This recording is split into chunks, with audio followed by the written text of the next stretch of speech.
Assalamualaikum warahmatullahi wabarakatuh. Berjumpa lagi dengan AF19 channel yang selalu menemani Bapak Ibu atau teman-teman semua dalam belajar baik P3K maupun CPNS. Jangan lupa subscribe, like, share, dan selalu support channel ini agar saya semakin bersemangat untuk memberikan soal-soal P3K maupun CPNS.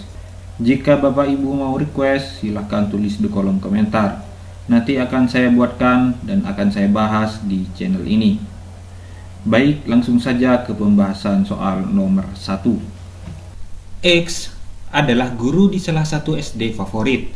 X mempunyai seorang teman guru yang pernah menolongnya. Suatu ketika, X mengetahui bahwa teman tersebut berbohong kepada beberapa wali murid yang dapat mencemarkan nama sekolah.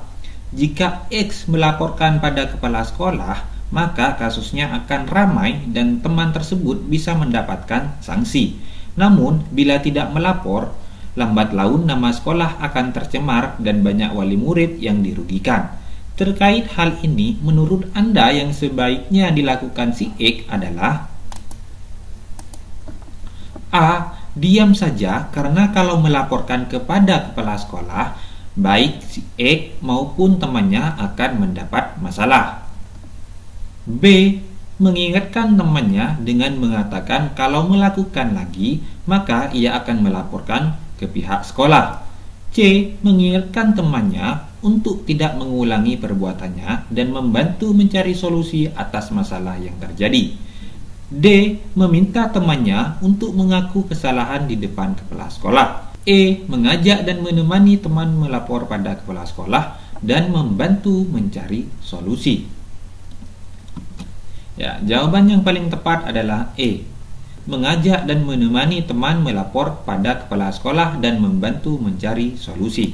Kenapa pilihannya E? Jadi, dia akan berbuat jujur serta akan membantu mencari jalan keluarnya untuk membantu mengatasi masalah tersebut. Soal nomor 2. Dalam perjalanan menuju sekolah, pada pemberhentian di perempatan Anda melihat siswa SMA pengendara motor berhenti melewati garis di marka jalan. Anda akan melakukan apa? A. Menegur dengan tegas agar siswa tersebut tidak melampaui garis marka jalan demi keselamatannya. B. Menjelaskan di depan kelas tentang kasus yang Anda alami agar siswa Anda tidak melakukan pelanggaran lalu lintas. C. Menegur dengan santun agar siswa tersebut tidak melampaui garis marka jalan demi keselamatannya. D. Berteriak dengan keras agar siswa tersebut tidak melampaui garis marka jalan demi keselamatannya. E. Memotret kejadian itu dan menyampaikan pelanggaran itu kepada para siswa di sekolah agar tidak melakukan hal seperti itu. Jadi jawaban yang paling tepat adalah C. Menegur dengan santun, nah di sini santun, agar siswa tersebut tidak melampaui garis marka jalan demi keselamatannya. Ini nilai plusnya. Soal nomor 3. Ketika Anda tahu ada siswa berbeda agama tidak dapat mengikuti pelajaran tambahan yang dianggap sangat penting karena menyiapkan kegiatan ritual keagamaannya, maka yang sebaiknya Anda lakukan: A. Tetap meminta siswa tersebut mengikuti pelajaran tambahan. B. Memberi nasihat kepada siswa tersebut untuk mengganti jadwal ritual keagamaannya. C. Menyerahkan keputusannya kepada siswa. D. Memberi nasihat bahwa pelajaran tambahan itu penting dan menyerahkan keputusannya kepada siswa tersebut apakah akan mengikuti atau tidak. E. Membolehkan siswa tersebut tidak mengikuti pelajaran tambahan dan memberi kesempatan untuk bertanya atau mengikuti jadwal kelas yang lain. Nah, jika ada soal seperti ini, maka jawaban yang paling tepat adalah E. Membolehkan siswa tersebut tidak mengikuti pelajaran tambahan dan memberi kesempatan untuk bertanya atau mengikuti jadwal kelas yang lain. Soal nomor 4. Suatu ketika Anda menjadi tuan rumah dalam acara rutin pertemuan warga RT. Semua warga RT diundang untuk acara pertemuan rutin setiap bulan. Tamu pertama yang datang ke rumah Anda adalah seorang warga paling miskin di RT. Apa yang akan Anda lakukan? A. Menyalami tamu pertama dan menggandengnya dengan penuh respek untuk duduk di kursi yang telah disediakan. B. Membiarkan tamu pertama itu mencari tempat duduk sendiri karena tamu lain juga Anda perlakukan seperti itu. C. Meminta tamu pertama itu duduk di kursi deretan paling depan untuk menghargai tamu yang datang paling awal. D. Sembari menunggu tamu lainnya, Anda menemani tamu tersebut sambil ngobrol tentang hal-hal ringan. E. Mengajak tamu tersebut ke belakang dan menawarinya untuk makan, setelah itu meminta bantuan untuk menyiapkan makanan dan minuman. Jadi, jika ada soal seperti ini, maka jawaban yang paling tepat adalah yang A.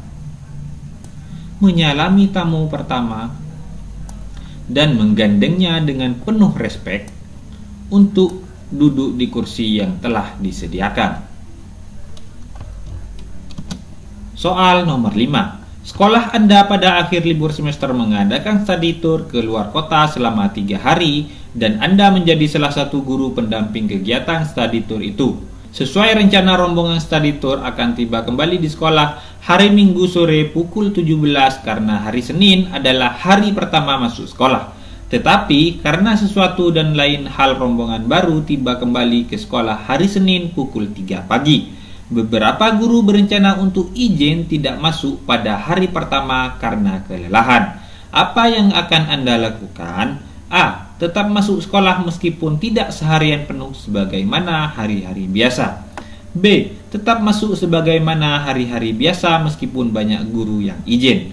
C. Menyarankan kepada para guru yang berencana tidak masuk untuk tetap masuk sekolah. D. Menyampaikan kepada kepala sekolah agar menghimbau para guru untuk tetap masuk sekolah. E. Menyarankan kepada peserta didik yang ikut study tour untuk tetap masuk sekolah. Jadi jawaban yang paling tepat adalah B. Tetap masuk sebagaimana hari-hari biasa meskipun banyak guru yang izin. Alasannya kita tetap masuk karena memang kita harus bersikap profesionalisme. Karena memang sudah kewajiban kita untuk masuk. Soal nomor 6. Anda memiliki siswa yang ingin sekali menguasai keterampilan yang menurut Anda belum saatnya dikuasai oleh siswa tersebut. Di sekolah, hanya Anda yang dapat melatihnya. Namun, Anda tidak memiliki waktu luang. Ucapan yang tepat dikatakan kepada siswa adalah A. Bahwa siswa tidak perlu belajar keterampilan itu dan tidak perlu berlatih kepada saya. B. Bahwa siswa belum waktunya menguasai keterampilan itu dan saya sibuk sehingga tidak bisa melatihnya. C. Bahwa siswa itu bisa belajar sendiri untuk menguasai keterampilan itu. D. Bahwa siswa tetap memiliki kesempatan menguasai keterampilan itu dan memintanya mencari pelatih yang diinginkan dari luar sekolah. E. Bahwa siswa itu memiliki kemampuan yang baik, punya kesempatan menguasai keterampilan itu dan mengatur waktu lagi untuk bisa berlatih dengan saya. Jawaban yang paling tepat adalah E. Alasannya memilih E adalah kita harus tetap bantu walaupun dia belum boleh menguasainya, tapi tetap kita bantu sambil kita mengatur waktunya. Kenapa kita memilih E? Karena walaupun dia belum boleh menguasainya, tapi tetap kita bantu sambil kita mengatur waktunya. Soal nomor 7. Salah satu tugas guru piket adalah membuat surat keterangan pemberian poin pelanggaran bagi guru, karyawan, dan siswa yang dapat terlambat. Poin pelanggaran tersebut pada jumlah tertentu akan diberi sanksi sesuai kesepakatan. Ketika Anda menjadi guru piket, ada seorang guru dan anaknya, dan kebetulan anak tersebut sekolah di sekolah Anda. Datang terlambat 30 menit. Sesuai aturan, datang terlambat 30 menit harus diberi poin pelanggaran sebanyak 30 poin. Tiba-tiba, teman Anda yang terlambat tersebut meminta kepada Anda agar dia dan anaknya tidak dibuatkan surat keterangan poin pelanggaran karena alasan ban motor pecah. Apa yang Anda lakukan? A. Memenuhi permintaan teman Anda karena alasannya masuk akal, tetapi Anda laporkan kasus tersebut kepada kepala sekolah. B. Tetap membuat surat keterangan poin pelanggaran sesuai aturan, tetapi hanya untuk anaknya dan dilaporkan kepada kepala sekolah. C. tetap membuat surat keterangan poin pelanggaran baik kepada teman Anda dan juga anaknya meskipun jumlah poin dikurangi. D. Tetap membuat surat keterangan poin pelanggaran baik kepada teman Anda dan juga anaknya sesuai aturan. E. Tetap membuat surat keterangan poin pelanggaran kepada keduanya dan melaporkan kepada kepala sekolah atas kasus ini. Ya, jawaban yang paling tepat adalah D. Kenapa jawabannya D? Karena memang menyalahi aturan, jadi kita tetap memberikan poin. Soal nomor 8. Anda ditugaskan di sekolah kurang maju yang ditandai oleh kegiatan belajar mengajar tidak optimal, media dan sumber belajar yang minim, serta kemandirian belajar siswa yang rendah. Apa upaya Anda untuk menghadapi keadaan tersebut? A. Saya berusaha sekuat tenaga dan pikiran untuk menemukan cara-cara baru memajukan sekolah. B. Saya mengusulkan kepala dinas pendidikan agar mengutamakan program peningkatan kemajuan sekolah. C. Saya meminta kepala sekolah dan para guru untuk meningkatkan kualitas pembelajaran di sekolah. D. Saya mengajak partisipasi komite sekolah untuk pengadaan media dan sumber belajar yang diperlukan sekolah. E. Saya menerima keadaan sekolah sebagaimana adanya dan melaksanakan tugas mengajar sebagaimana besarnya. Ya, jawaban yang paling tepat adalah A. Saya berusaha sekuat tenaga dan pikiran untuk menemukan cara-cara baru memajukan sekolah. Soal nomor 9. Karena terbiasa bekerja cepat dan teratur, Anda sering memiliki sisa waktu setelah mengajar. Anda melihat ada teman yang sedang kerepotan mengerjakan sesuatu yang harus segera diselesaikannya. Tindakan yang mencerminkan diri Anda adalah A. Kalau diminta untuk membantu, maka saya tidak bersedia karena khawatir salah. B. Mengerjakan kewajiban Anda yang lain agar tidak diminta membantu menyelesaikan pekerjaannya. C. Meminta teman itu untuk istirahat dan menggantikan dia untuk menyelesaikan pekerjaannya. D. Memahami kesulitan teman itu dan siap membantu ketika teman itu meminta bantuan saya. E. Segera menawarkan bantuan untuk menyelesaikan pekerjaan itu karena ia memang perlu bantuan. Ya.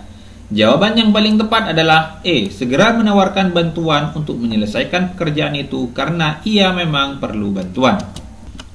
Jika ada soal seperti ini, maka yang harus kita lakukan adalah tawarkan saja kepada teman apakah teman itu memerlukan bantuan atau tidak. Soal nomor 10. R adalah siswa kelas yang pintar dan sangat rajin menolong. Ayah R sudah meninggal dan ibunya mencari nafkah sebagai pedagang kue untuk menyukupi kebutuhan anak-anaknya. Seringkali R tidak masuk sekolah karena harus membantu ibunya berjualan. Sebagai guru R, yang sebaiknya Anda lakukan adalah A. Memberikan sebagai bantuan secara sukarela setiap bulannya. B. Memperbolehkan R untuk sesekali tidak masuk sekolah karena memberi kesempatan untuk R belajar menolong orang tua dan bekerja. C. Tetap tidak memperbolehkan R untuk absen dan mengajak teman-teman guru lain untuk membantu keuangannya. D. Memberikan penjelasan pada R arti penting dan aturan sekolah, serta mengarahkan apa yang sebaiknya dilakukan.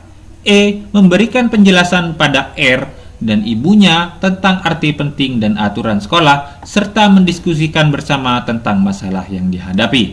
Ya. Jawaban yang paling tepat adalah E.